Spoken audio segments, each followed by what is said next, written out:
So what has been remaining until now has been the international flights, which many of us Kenyans, many of the international visitors have been looking forward to this. You recall when the president did announce, he did say that domestic flights will be reopened on the 15th of July, but the international flights would wait until the 1st of August, which is 2 days from now. We decided to start with the domestic flights to give ourselves some learning curve so that we learn what needs to be done, what needs to be improved to make sure that when we go for international flights, we shall be indeed very ready to do so. And so today I would like to read a communique specifically targeting the international flights. This communique is on the resumption of international air travel on 1st of August 2020. His Excellency the President of the Republic of Kenya directed that international air travel would resume on the 1st of August 2020 and instructed the Ministry of Transport, Infrastructure, Housing, Urban Development and Public Works to develop a protocol to ensure the safety of the travelers. I would like to report that this protocol was completed by a multi-agency team and duly approved ultimately by the CS of Health on the 14th of July. The ministry, in consultation with relevant stakeholders, prepared a protocol for air travel operations during COVID-19 public health crisis. The protocol seeks to provide guidelines to ensure that air travel remains safe during the pandemic for both domestic and international flights.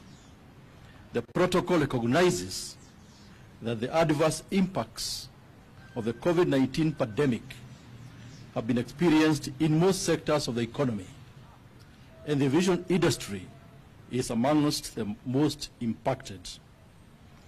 The protocol has therefore confirmed as follows. 1.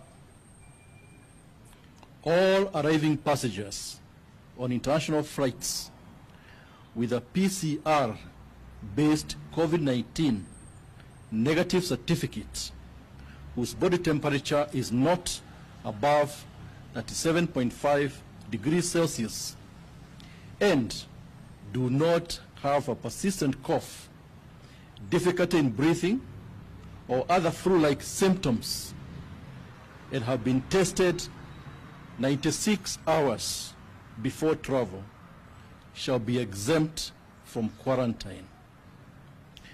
Let me say this is not a blanket approval, and so we do have initially a list of countries from which passengers will be allowed.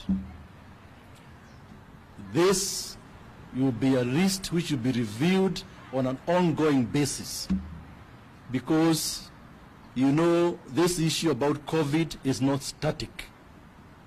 It gets better, it gets worse. So whereas we have an initial list here, by tomorrow we shall review that list, depending on circumstances on the ground when we do the global mapping of the threat and intensity of the coronavirus. But for a start, these countries which I'm going to mention here will be the initial list from which we shall be allowing passengers to come from. 1. China,